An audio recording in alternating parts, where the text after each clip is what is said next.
Hello, I am Pam Fox at pamfox.org. In today's video, I'm going to be sharing things that I eat. I'm going to be giving examples of things that I eat. I had a question from one of my viewers, from Ryan McCardle. Hi, Ryan. So she asks, I'm not sure if it's a boy or a girl. Ryan, that's one of those names. Thanks. That says, plant-based diet, can you give me examples of what you ate and I will try it? Well, I'm glad to hear that, Ryan. I think that, there's a lot of people out there that really want to try a plant-based diet. There's a lot of people that really don't want to try a plant-based diet. But, they might hear a story like mine or a story, from many other people who, talk about how they went on a plant-based diet and they feel great and they look great and they lost weight and they, overcame disease and all of these things. And so, you can't help if you're sick, if you're overweight, if you're depressed, if you're feeling miserable all the time, to hear these stories and not be intrigued or enticed or at least want to try it. But I know that a lot of people have no interest whatsoever. You've made that perfectly clear. And does this diet work for everybody every time, 100%? Obviously not. If it did, you wouldn't even need me here. It would just be, a no-brainer. But I think for the most part, for most people, in my estimation and in my opinion, it's the number one thing you should try if you're sick. It doesn't matter what kind of illness you have. It's what you should try and see how it goes, because that's the only way you're going to know, is to try it and see how it goes. So Ryan, you want to know exactly, what do you eat? And so for those of you and for those of us who have gastric conditions, specifically GERD, LPR, and hiatal hernia, that becomes a bit more of a tricky question. Yes, I went on a plant-based diet, but back when I first got started, not only did I go on a plant-based diet, but I really had to watch what I ate, right? Because of these trigger foods that we have, right? So, if you have a hiatal hernia or if you have GERD, then you know that there's certain foods you have to abstain from. And there are, commonalities among those foods, but really it's individualized. So for one person, they can have citrus and for another, they can't. For one, they can have garlic and onions. For another, they can't. Some can do spicy, some can't. Most can't. But really, your trigger foods are going to be individualized. So when it comes to okay, I'm going to go on a plant-based diet to try to address my GERD, but I also have to eliminate all these trigger foods. So that can make it a little bit more tricky. I'd really like to develop a cookbook just for people with hiatal hernia and GERD. It's something I keep thinking about. It's really something that I can't find anyone else that's doing it. And again, it's because it's tricky. It's tricky to come up with a recipe, for example, for spaghetti that doesn't have garlic and onions in it. You want those foods to still taste good, right? So you have to come up with a way to make them taste good, but still eliminating those trigger foods. So that's kind of where the obstacle comes in. But so anyway, what do I eat? Well, I'm on a plant-based diet, but I have no restrictions in terms of trigger foods. I was able to reverse my hiatal hernia. I am symptom-free. I healed my gut. I healed my hernia. So I have no trigger foods. I have nothing that I abstain from as far as that goes. But I will share with you, Ryan, there is a hair right here. I can see it. It's bugging me. I will share with you, Ryan, what I eat. And I'm going to be giving, in this video, I'm going to be giving a ton of resources. And that is because when I first started a plant-based diet, it took me an entire year. It took me an entire year before I even started it. For some people, we have to really educate ourselves first. We have to really build up our confidence first before we can take the plunge. For others, they just dive right in and they go for it. And, we're all different that way.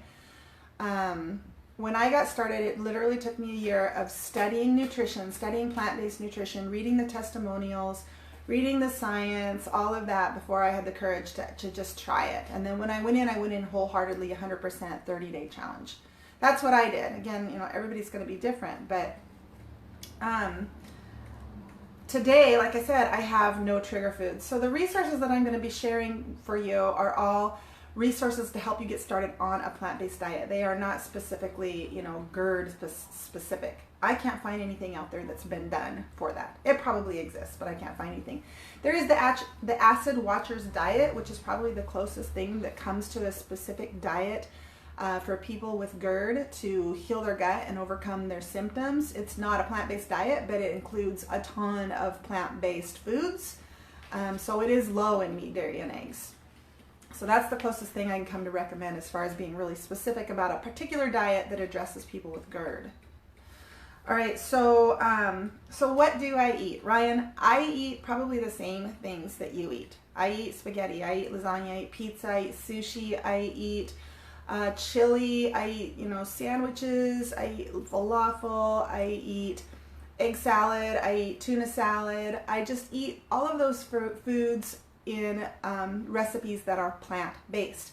So for everything that you eat, Ryan, whatever it is, maybe your favorite food is tacos, whatever it is that you eat, whatever foods that you love, I guarantee you there is a plant-based version of that food. There's a recipe out there and it's not hard to find. So let's say you want to make an egg salad sandwich. You type in vegan egg salad sandwich, do a search for that, and those recipes will come up.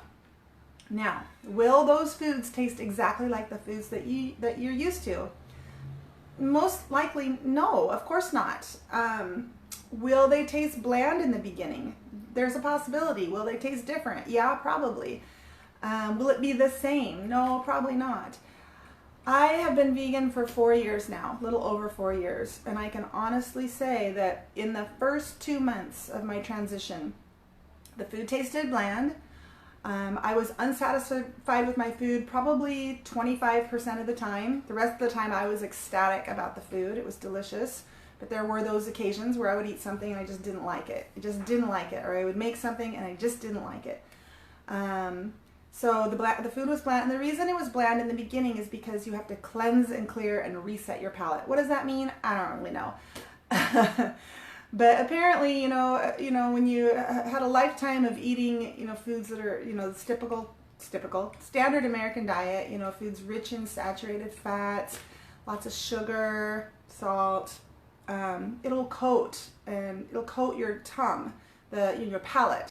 And so you need to clean all of that off. And luckily, the skin on your tongue sloughs away just like any skin on your body, which means you can cleanse and reset your palate. And so what happens to a lot of people that go through this transition, myself included, is that you will eat food one day and just go, oh my gosh, where did this food come from? It is so good. And that's because you're starting to reset your palate. Okay, so you just have to get through that transition period. Maybe it's a couple of weeks, maybe it's a month, maybe it's 2 months. That's different for everybody. So what do I eat? Well, first of all, I wanted to share this cookbook. I know everything's backwards because I'm streaming live, but this is the Oshi Glows cookbook. Just hold that there for a second so you can get a look at it. It's got carrots on the front. She's actually written, this is by Angela Liddon, and she's actually written several cookbooks, but this is a really, really popular one in the plant-based communities. A lot of very delicious and healthy, very healthy recipes and beautiful pictures. Beautiful. This is why I like it. Beautiful pictures. I like lots of pictures in my cookbooks. So I'll show you a couple of that. Last one's a portobello steak fajita. This is cauliflower mashed potatoes with easy mushroom gravy. What else? Oh gosh, there's just all. She's got desserts in here. Really decadent. This is one that I eat all the time, which is basically French fries. Lots and lots of potatoes. She's got stir fries in here. This is a curry dish.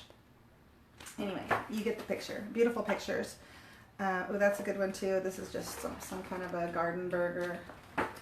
I would put barbecue sauce on that personally because that's the way I like it.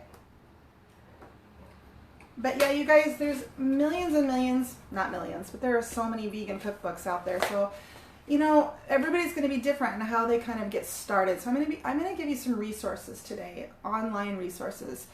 You can go out and certainly buy a cookbook. There are lots of them out there. Personally, I like to go online. I recently, when we moved, I probably got rid of 3/4 of all of my cookbooks, all of my vegan cookbooks. And that was really hard to do because they were so beautiful, and some of them were gifts. But we moved into a really small apartment, so I had to get rid of a lot of stuff. And honestly, I don't really go to my cookbooks that often. I do sometimes when I'm feeling nostalgic maybe and I just want to get out a cookbook, but mostly I go online and look up recipes because it's just so easy. You can just type in, you know, okay, vegan lasagna, and all these things come up, and I kind of have my go-to people. If something comes up from the minimalist baker, that's somebody I follow, I'll check out that recipe first because I know that their recipes are usually really good.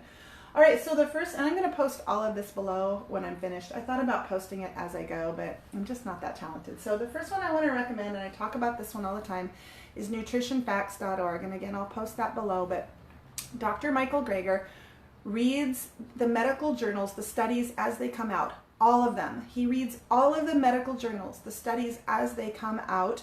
And if they have anything to do with nutrition and healing and disease, he does a summary of it on his not-for-profit website known as nutritionfacts.org. So if you are the type of person, some people really want to hear, what does the science say about this, Pam?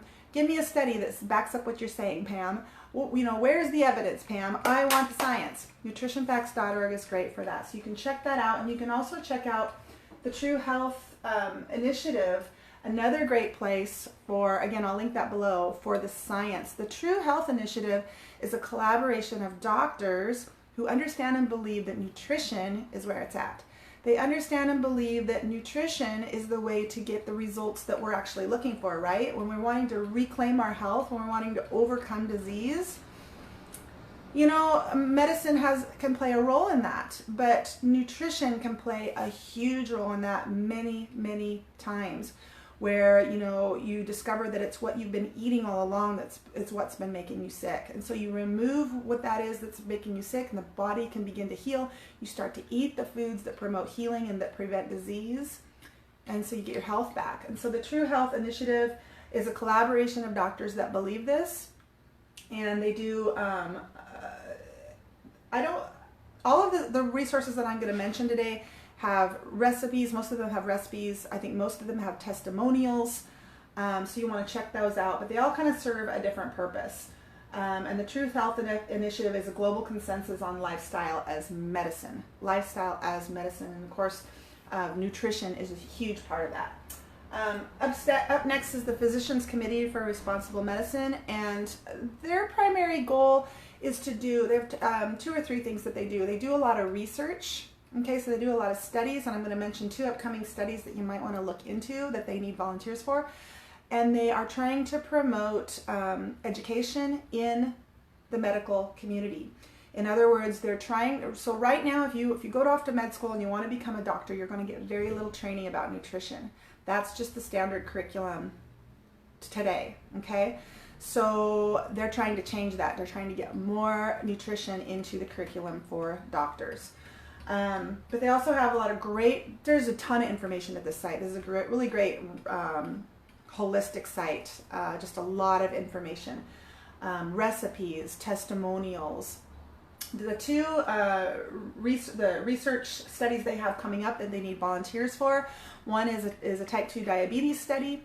So basically they're going to put you on a plant-based diet, or you may be in I don't know if they're doing control groups where they have a group that's not on a plant-based diet. They might.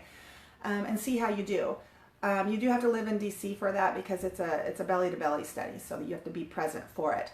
The other one is a weight loss study, and I'm not sure if you have to be in DC for that or not, but you can go to the website and check it out yourself for more information. The next resource is Dr. John McDougall. His website is called www.drmcdougall.com. And he has a lot of resources there as well. One is a free resource that has recipes, meal plans, but there's a ton of information on his site, including testimonials and recipes. And you can go, if you want to immerse yourself into a week-long, what he calls intensive, where you go to Santa Rosa, California, and live on site at a place where there's cooks and teachers and doctors and nurses that are going to medically supervise you and teach you how to eat plant-based. You can do that too. He's got an intensive where you go there and you just live there for the week and you just dive in. That's not free. And then he does like 3-day intensives as well. He does, I think he used to do a trip to Hawaii. I don't think he does that anymore. I don't know.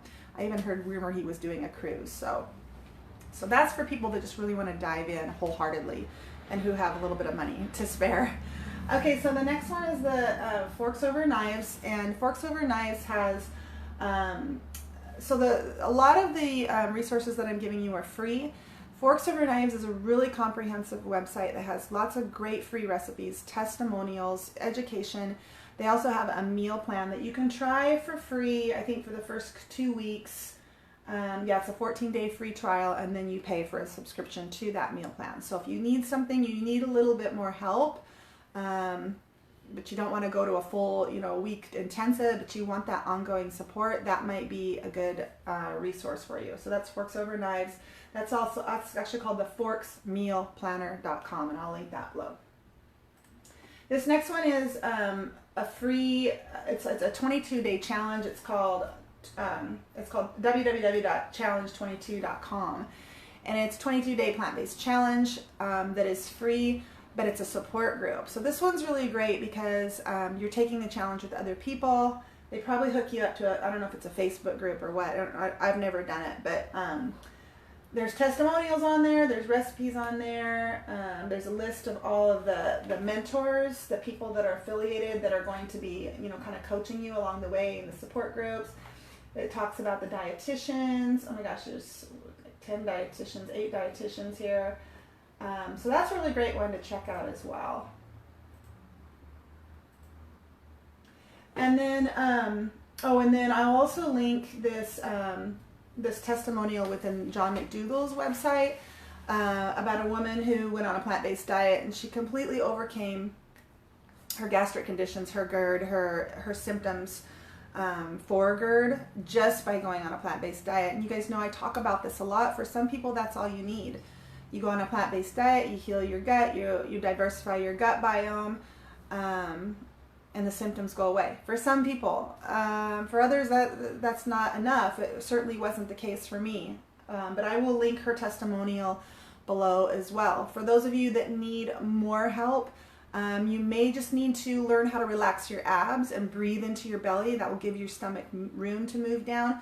But certainly the diet is so foundational because it will heal your gut, help you eliminate constipation, which is a huge culprit, because that pressure pushes your stomach up against your diaphragm like this. It just pushes it up, and then the stomach relocates itself crammed against your diaphragm, and so you always then got that pressure against your lower esophageal sphincter. So if you can just get your stomach to move down just a little bit, even if it's just like a couple millimeters, that will take that pressure off the lower esophageal sphincter.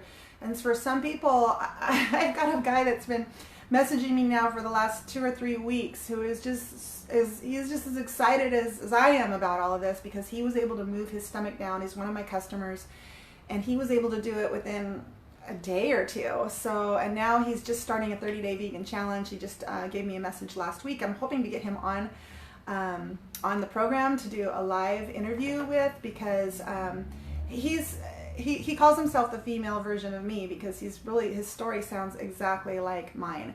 Went to multiple doctors. Doctors told him his symptoms had nothing to do with condition, diagnosed him with a hiatal hernia, told him there's nothing you can do for a hiatal hernia, and you don't need to worry about it anyway, because hiatal hernias, you can't fix them, so just forget about it. And he went to a lot of doctors. He went to the Mayo Clinic. For 2 years, he suffered terribly, horribly, really, really bad, like the worst.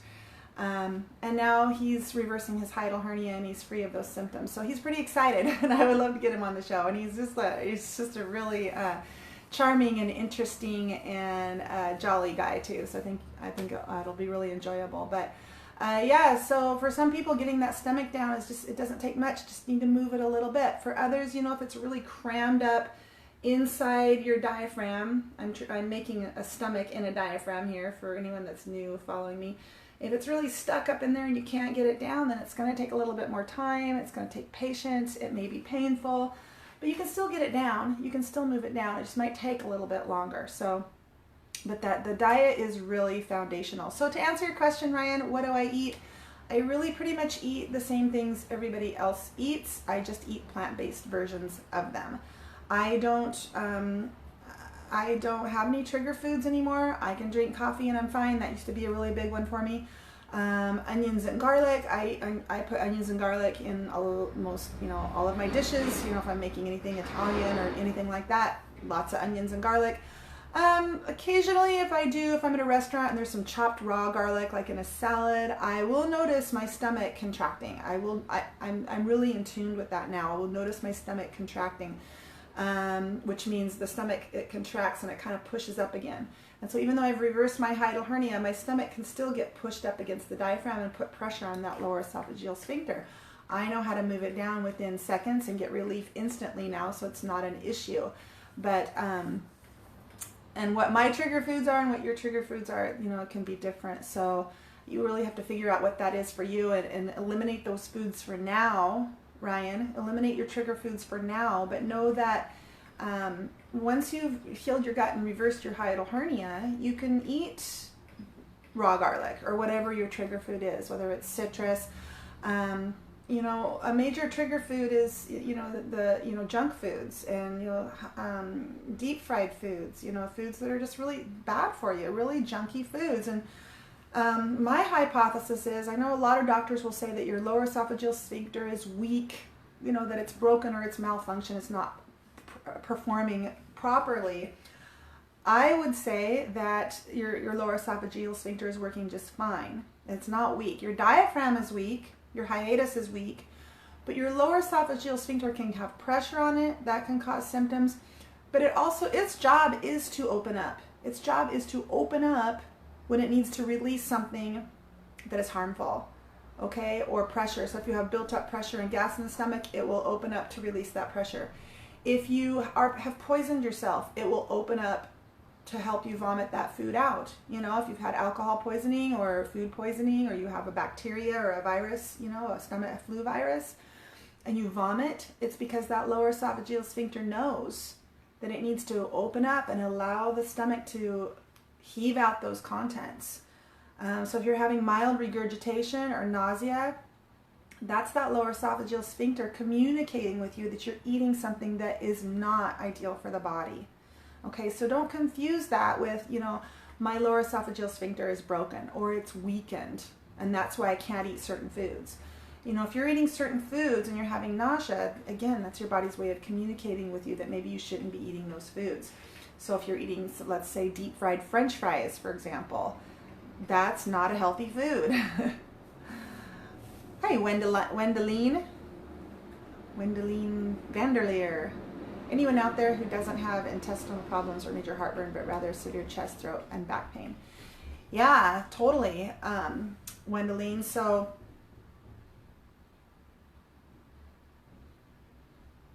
So if you're having major heartburn and you think that you're not having intestinal problems, that's where we need to start.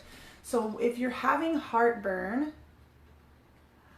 which is reflux of the gas moving up into the esophagus, okay, that means that your diet probably is not optimal and that you are eating foods, like I was just saying, that are making your lower esophageal sphincter say, I'm going to open it up and allow some of this acid to come up and burn your esophagus.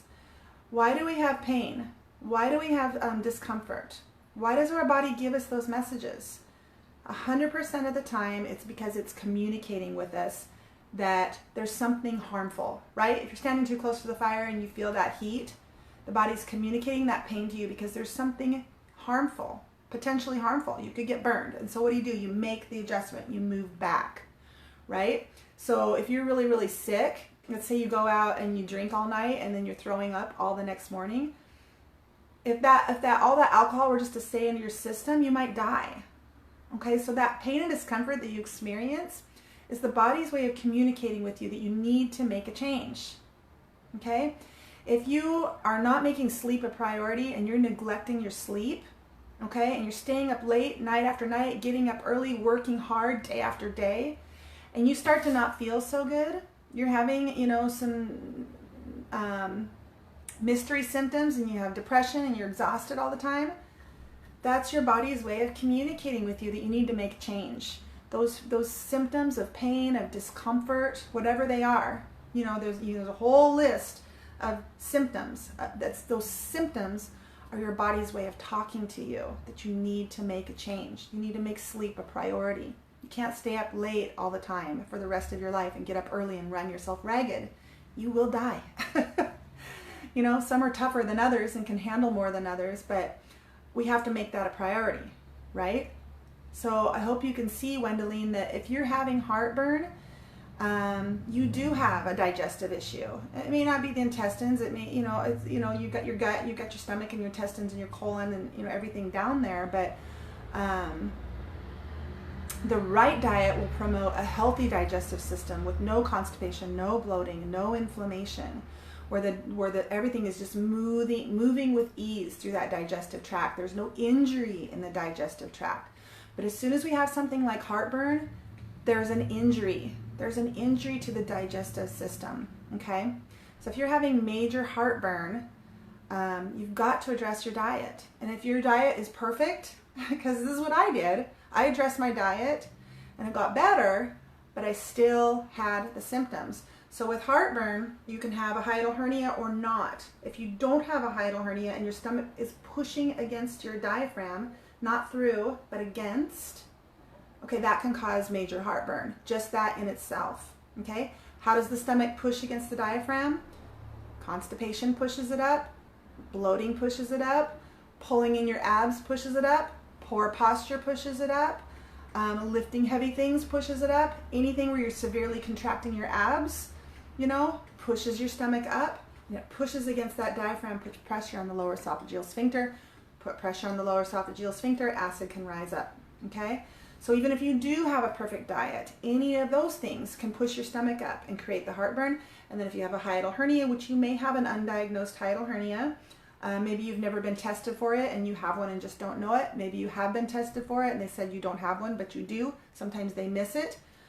With the imaging, they don't always see it. So, or sometimes with a sliding hiatal hernia, you know, it slides down when you have the picture taken and it slides back up when you leave. So you may have a hiatal hernia. Now, Wendeline, you also say you have severe chest, throat, and back pain. Those are all very common symptoms of a hiatal hernia.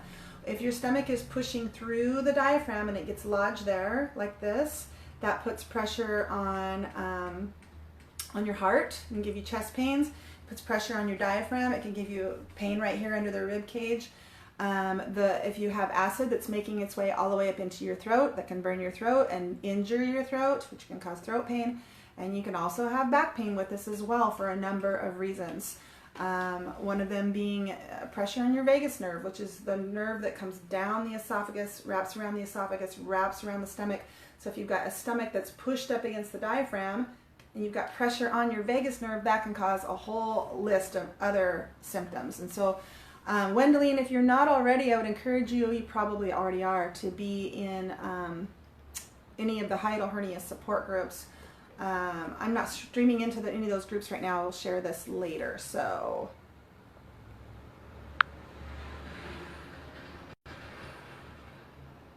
more of a nerve pain. And you do have a hiatal hernia. Okay. You don't have a lot of heartburn. Oh, you just said you have severe heartburn. Okay, so anyone out there who doesn't have intestinal problems or major heartburn. Okay, I read your question wrong. Okay, but rather severe chest, throat, and back pain. Okay. Yeah, so yeah, I see a lot of that in the support groups, Wendeline. Just, yeah, definitely. So I just talked about that. Okay, so I think that's it for today. I'm going to wrap this up and I'm going to go ahead and post all of those resources in the comments below.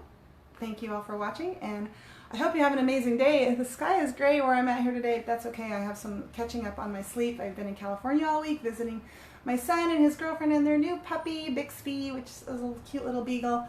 And I was there with my daughter and we had a lovely time. We ate so much good food. Oh my gosh, there's so many vegan restaurants in LA. It would take a year to try them all. So